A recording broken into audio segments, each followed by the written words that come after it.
My gold digger stepmother threw a tantrum when my dad bought me a car and demanded that I give the car to her, so I told my dad to divorce her.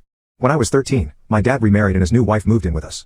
From day one, she demanded that I call her mom even though I didn't want to. I talked to my dad and thankfully he took my side, but she wasn't happy at all.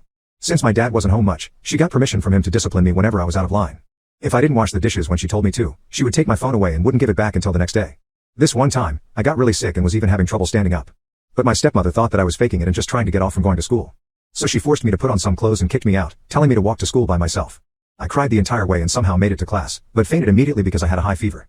My dad came home and took care of me, while my stepmother told him a lie about how she was worried and tried to prevent me from going. I tried to tell him the truth, but he didn't believe me and thought that I was just hallucinating, since his wife would never do that. I know this sounds weird, but that wasn't the worst part. The worst part was that whenever my dad did come home, stepmom would demand that he take her on dates and spend time with her instead of me. I really wanted to go out with them and do fun activities with my dad.